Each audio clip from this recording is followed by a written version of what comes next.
نحمده ونصلي على رسوله الكريم اما بعد سورۃ الحجر کے بعد سورۃ النحل ہے۔ سورۃ النحل میں اللہ تبارک و تعالی نے اپنی نعمتوں کا مفصل بیان کیا ہے، مفصل طور پر۔ اسی وجہ سے سورۃ النحل کا ایک اور نام ہے سورۃ النعم، یعنی نعمتوں والی سورت۔ مشرکین مکہ ان نعمتوں میں سے بیشتر نعمتوں کے متعلق یہ عقیدہ تو رکھتے تھے کہ اللہ تبارک و تعالیٰ کی پیدا کی ہوئی ہیں، لیکن اسی کے ساتھ ساتھ یہ بھی عقیدہ رکھتے تھے جن کی وہ عبادت کرتے تھے کہ وہ بھی اس میں شریک ہیں، ان نعمتوں کو پیدا کرنے میں وہ بھی شریک ہیں۔ اللہ تبارک و تعالیٰ نے نعمتوں کا ذکر کر کے ان کو توحید کی دعوت دی گئی اور ایمان نہ لانے پر عذاب کی دھمکی دی گئی ہے۔ یہ سورت مکی ہے۔ اس سورت کا جو نزول ہوا ہے اس زمانے میں جب کہ مشرکین مکہ نے ایمان والوں کو جینا دوبھر کر دیا تھا اور ایمان والے ہجرت کرنے پر مجبور ہو گئے تھے مکہ سے حبشہ کی طرف۔ اس زمانے میں یہ صورت نازل ہوئی اور مسلمانوں کو تسلی دی گئی کہ بالآخر یہ سب آلام اور مصائب دور ہوں گے اور راحت اور آرام ملیں گے، لیکن صبر کرنا ضروری ہے۔ شرط یہ ہے کہ آپ لوگ صبر کریں تو یہ زمانہ آئے گا۔ اس طرح سے ان کو تسلی دی گئی۔ اس سورت کا نام سورۃ النحل ہے۔ نحل کہتے شہد کی مکھی کو۔ اللہ تبارک و تعالی نے اپنے اس نعمت کو بھی ذکر کیا ہے کہ دیکھو تم غور کرو، شہد کی مکھی یہ پہاڑوں میں اور جنگلوں میں مختلف قسم کے پھولوں اور پھلوں کو چوستی ہے، پھر اس کے ذریعے سے میں تم کو شہد عنایت کرتا ہوں کہ انسان کے لیے فائدے کی چیز ہے۔ وہ ذکر کیا ہے اس میں، گویا کہ اس میں اللہ رب العزت نے اپنی نعمتوں کا مکمل اور مفصل بیان فرمایا ہے۔ اس صورت کے اخیر کی 3 آیتوں کی تفسیر پیش کی جا رہی ہے۔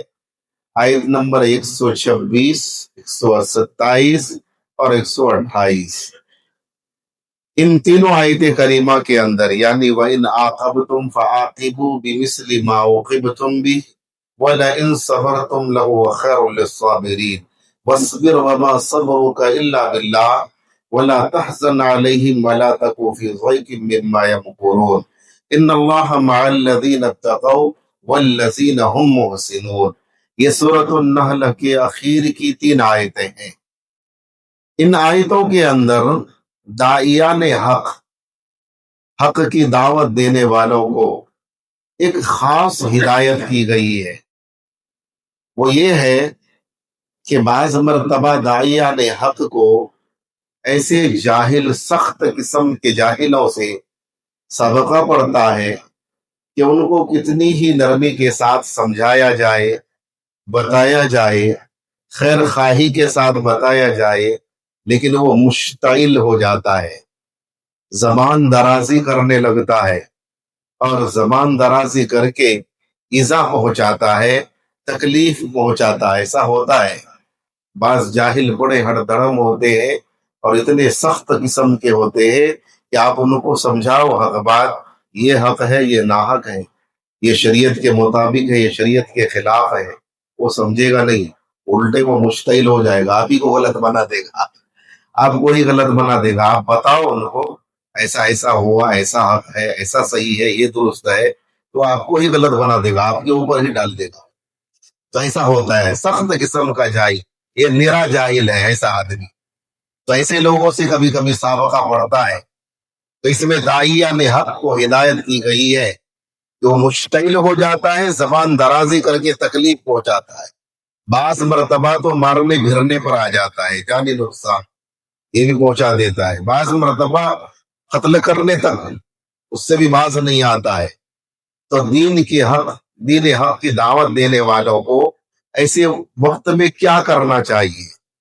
اس آیت کریمہ کے اندر وہ چیزیں بیان کی گئی ہے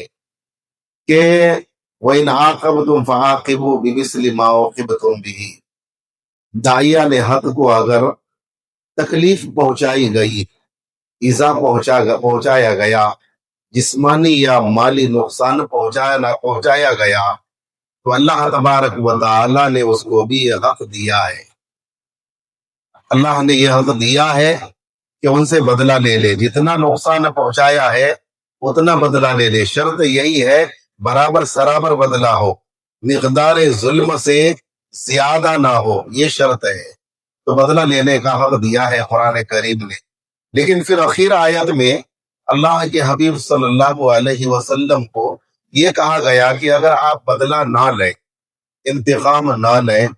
اور معاف کر دیں، آپ صبر کریں، تو آپ کے لیے یہ بہتر ہے۔ یہ آیت کریمہ ان کا جو نزول ہوا ہے، اخیر کی 3 آیتوں کا جو میں نے ابھی پڑھی ہے، تلاوت کی ہے، ان کا شان نزول غزوہ احد کے موقع پر ہوا ہے، غزوہ احد کے موقع پر، اور نبی کریم صلی اللہ علیہ وسلم اور صحابہ کرام نے اس حکم کی تعمیل کی ہے۔ جمہور مفسرین حضرات کے نزدیک یہ ہے کہ جب غزوہ احد میں مشرکین مکہ لوٹے، تب سامنے 70 اکابر صحابہ کرام کی لاشیں سامنے آئی، جن میں سے آپ کے ام محترم حضرت حمزہ رضی اللہ عنہ کی بھی لاش تھی۔ غزوہ احد ہی میں حضرت حمزہ رضی اللہ عنہ شہید ہوئے۔ مشرکین مکہ کو حضرت حمزہ رضی اللہ عنہ پر بہت غصہ تھا، اپنے غصے کا اظہار اور اس کا بڑاس اس طرح سے نکالا کہ حضرت حمزہ رضی اللہ عنہ کو شہید کر دینے کے بعد بھی ظالموں نے ایسے ہی نہیں چھوڑا، بلکہ مسلح کر دیا، آپ کا کان کاٹ لیے، ناک کاٹ لیے، پیٹ چاک کر دیا، کلیجہ نکال لیا، اس طرح سے آپ کا مسلح کیا۔ نبی کریم صلی اللہ علیہ وسلم نے جب دیکھا تو آپ کو سخت صدمہ ہوا، آپ کے چچا تھے، بہت صدمہ ہوا، تو فرط غم میں نبی کریم صلی اللہ علیہ وسلم نے فرمایا کہ میں بھی 70 مشرکین کے ساتھ ایسا ہی کروں گا، یعنی یہ مسلح کروں گا، ایسا بدلہ لوں گا۔ بعض روایت کے اندر آتا ہے دوسرے اور صحابہ کرام کے ساتھ بھی مسلح کیا تھا ان لوگوں نے۔ تو حضور اکرم صلی اللہ علیہ وسلم نے فرط محبت، فرط غم میں بلا لحاظ تعداد صحابہ کرام کے بلا لحاظ تعداد 70 مشرکین کو کے ساتھ مسلح کرنے کا آپ نے عزم کر لیا کہ 70 کے ساتھ ایسا ہی کروں گا۔ لیکن چونکہ اللہ رب العزت کے نزدیک اس اصول عدل و مساوات کے مطابق نہیں تھا، اس لیے آپ کو 2 طرح سے تنبیہ کی گئی۔ ایک تو یہ کہا گیا اگر آپ بدلہ لینا چاہیں تو آپ کو حق تو ہے کہ آپ بدلہ لیں، کہ آپ کے چچا کے ساتھ ایسا کیا، آپ بدلہ لے سکتے ہیں، حق ہے، لیکن بلا لحاظ تعداد ایک یا چند کے مقابلے میں آپ 70 مشرکین کے ساتھ ایسا کریں، ایسا کرنا درست نہیں ہے۔ یہ کہا گیا بدلہ لے سکتے ہیں برابر سرابر، ایک آدھ کے ساتھ ایسا کر سکتے ہیں، لیکن ایک یا چند کے مقابلے میں 70 کے ساتھ ایسا کریں، یہ آپ کے لیے درست نہیں ہے۔ ایک تو یہ کہا گیا۔ دوسرا یہ کہ ہمارے آقا محمد رسول اللہ صلی اللہ علیہ وسلم کو مکارم اخلاق کا نمونہ بنانا تھا دنیا میں، اور عدل و انصاف کو آپ کے ذریعے سے قائم کرنا تھا، عدل و مساوات کو، انصاف کو، اس لیے یہ تنبیہ کی گئی۔ حضور اکرم صلی اللہ علیہ وسلم نے فرمایا میں اس لیے مبعوث ہوا ہوں تاکہ میں اخلاق کو مکمل کروں، اچھے اخلاق کو مکمل کروں، اس لیے میں مبعوث کیا گیا ہوں۔ تو آخر آیت میں آپ کو یہ کہا گیا کہ اگر آپ بدلہ نہ لیں،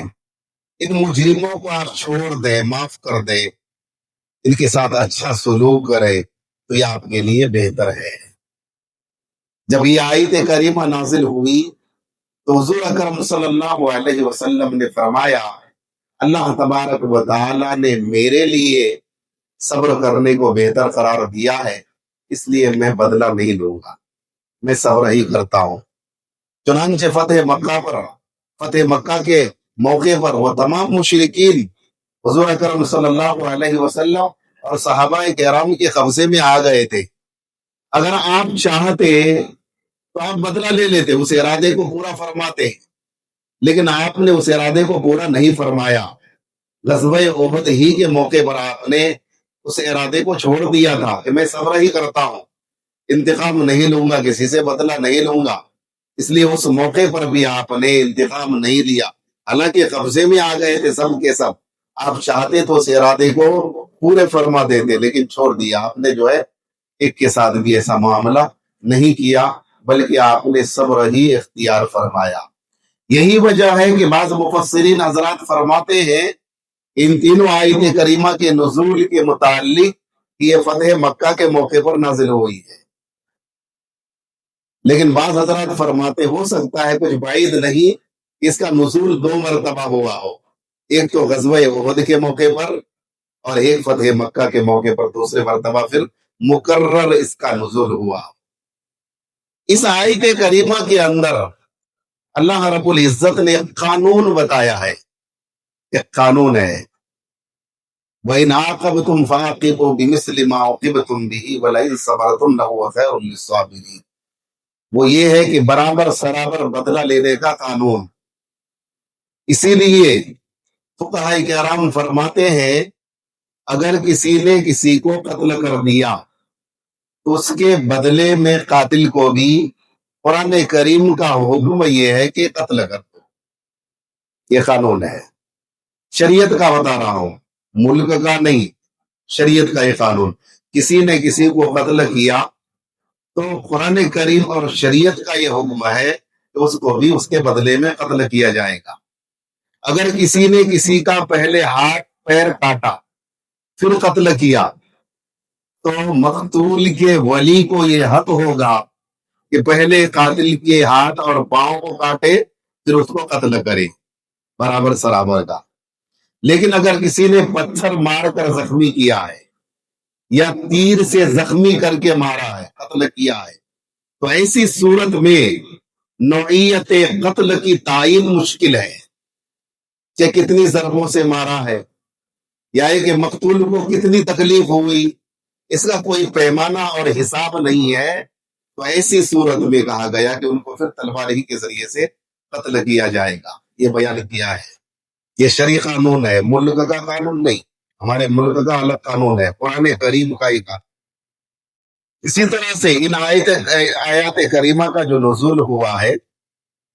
یہ اگرچہ جسمانی اور مالی نقصان سے متعلق ہے، جسمانی اذیت اور نقصان سے متعلق ہے، لیکن مالی نقصان بھی اس میں داخل ہے۔ اسی وجہ سے فقہاء کرام فرماتے ہیں، اس مسئلے کو غور سے سنیے، فقہاء کرام فرماتے ہیں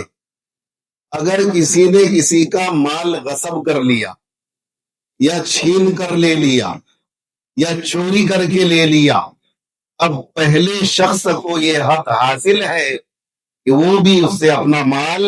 اپنا حق چھین کر لے لے یا غصب کر کے لے لے یا چوری سے لے لے، اپنا حق وصول کر لے، اس کو یہ حق حاصل ہے۔ لیکن شرط یہ ہے کہ وہ اپنا حق جو وصول کرے گا اسی کے جنس سے وصول کرے گا۔ مثلا کسی کا روپیہ کسی نے چھین لیا ہے تو اب یہ چھین کر لے گا یا چوری سے لے گا اپنا حق تو یہ روپیہ ہی لے گا۔ اگر کسی نے غلہ یا کپڑا یہ چھین لیا ہے یا غصب کر لیا ہے یا چوری کر لیا ہے تو اس کو حق حاصل ہے کہ کپڑا یا غلہ جو کہ ان کا حق ہے یہ بھی چھین کر یا غصب کر کے یا چوری سے لے لے، اپنا حق وصول کر لے۔ شرط یہ ہے کہ اپنا حق جو وصول کرے گا اسی جنس سے وصول کرے گا۔ لیکن دوسرے بعض فقہاء کرام فرماتے ہیں کہ اس میں اس کی شرط نہیں ہے کہ اسی جنس سے ہو، بس اپنا حق وصول کرنا ہے، جس اعتبار سے ہو وہ اپنا حق وصول کر لے گا، اس کو یہ حق حاصل ہوگا۔ یہ مسئلہ ذکر کیا ہے۔ وَإِنْ عَاقَبْتُمْ فَعَاقِبُوا بِمِثْلِ مَا عُوقِبْتُمْ بِهِ میں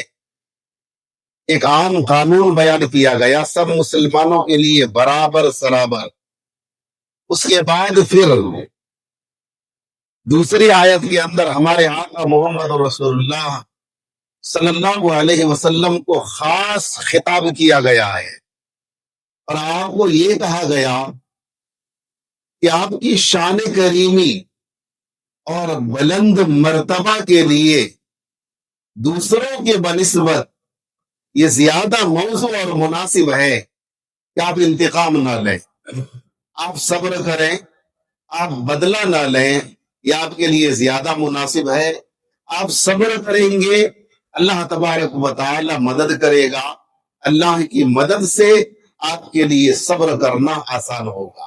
یہ ذکر کیا ہے، وَاصْبِرْ وَمَا صَبْرُكَ إِلَّا بِاللَّهِ وَلَا تَحْزَنْ عَلَيْهِمْ وَلَا تَكُ فِي ضَيْقٍ مِّمَّا يَمْكُرُونَ، اور غم مت کھا اور دل تنگ نہ ہو، وَلَا تَكُ فِي ضَيْقٍ مِّمَّا يَمْكُرُونَ، ان کے مکر و فریب سے، إِنَّ اللَّهَ مَعَ الَّذِينَ اتَّقَوْا وَالَّذِينَ هُمْ مُحْسِنُونَ، بے شک اللہ تقوی اختیار کرنے والوں کے ساتھ ہے اور نیکوکاروں کے ساتھ ہے۔ تو اس کے اندر ایک دوسرا قانون اور بیان کیا، اللہ تبارک و تعالیٰ کے مدد و تعاون حاصل کرنے کا، وہ یہ کہ جو دو صفتوں کے حامل ہوں، اللہ کی مدد اور نصرت اور معیت شامل حال ہوگی۔ ایک تو یہ کہ تقوی، آدمی اللہ رب العزت سے ڈرتا ہو، تمام اللہ کے نزول شدہ احکام کی بجاوری کرتا ہو، تمام منہیات سے اپنے آپ کو بچاتا ہو، یہ تقوی ہے۔ دوسرے یہ یہاں جو معنی بیان کیا ہے اس آیت کریمہ میں، احسان کا اور بھی معنی ہے، یہاں دوسرا معنی یہ بیان کیا ہے اس جگہ کہ ہر ایک کے ساتھ حسن سلوک کرتا ہو، اچھا سلوک کرتا ہو، یعنی پابندی شریعت ہو کر اعمال صالحہ کرے اور ہر ایک کے ساتھ اچھا سلوک کرے، تو اللہ تبارک و تعالیٰ کی مدد شامل حال ہوگی، اللہ کی معیت نصیب ہوگی، اور جس شخص کو اللہ کی مدد اور نصرت حاصل ہو تو پھر اس کو کوئی کچھ بگاڑ نہیں سکتا ہے۔ یہ ذکر کیا ہے۔ احسان کا ایک معنی یہ بھی ہے، حدیث شریف کے اندر، حدیث جبرائیل میں مسلم شریف کے اندر بیان کیا گیا ہے، احسان کا ایک معنی ان تعبد اللہ کأنک تراہ فإن لم تکن تراہ فإنہ یراک، یہ کہ تم اللہ کی عبادت کرو اس طرح سے کہ تم گویا کہ اللہ کو دیکھ رہے ہو، اور اگر یہ کیفیت حاصل نہیں ہو رہی ہے تو یہ تصور رکھو کہ اللہ مجھے دیکھ رہا ہے۔ یہ بھی احسان کی ایک تفسیر اور ہے، آدمی ہر ایک کے ساتھ عدل و انصاف کرے، برابر سرابر، رشتہ داری نہ دیکھے، یہ میرا بھائی ہے ان کی طرف ہو جاؤ، یہ نہ دیکھے، انصاف کیا ہے، حق کیا ہے، ناحق کیا ہے، اس چیز کو دیکھے۔ احسان کا ایک مطلب یہ ہے کہ آدمی اپنے نفس کے ساتھ بھی حق فیصلہ کرے، عدل و انصاف کا فیصلہ کرے، ہر ایک کے ساتھ برابر فیصلہ کرے، یہ نہ دیکھے یہ اپنا قریبی ہے یہ دور کا ہے، یہ یہاں کا ہے یہ دور کا ہے، یہ ہمارے وطن کا ہے دوسرے جگہ کا ہے، یہ ہمارے قبیلے کا ہے دوسرے قبیلے کا ہے، یہ ہماری ذات کا ہے یہ دوسری ذات کا ہے، یہ نہ دیکھے۔ احسان کا ایک مطلب یہ بھی ہے، برابر سرابر جو حق ہے، جو انصاف ہے، جو عدل ہے، جو اس کا تقاضا ہے اس کو کرے۔ تو احسان کا ایک مطلب یہ بھی ہے، جب آدمی یہ سب اختیار کرے گا اللہ تبارک و تعالیٰ کی مدد اس کے ساتھ شامل حال ہوگی، اور جس کے ساتھ اللہ کی مدد اور نصرت ہو تو اس کو پھر کوئی کچھ بگاڑ نہیں سکتا ہے۔ اس کو اس کے اندر ذکر کیا ہے وَمَا عَلَيْنَا إِلَّا الْبَلَاغُ۔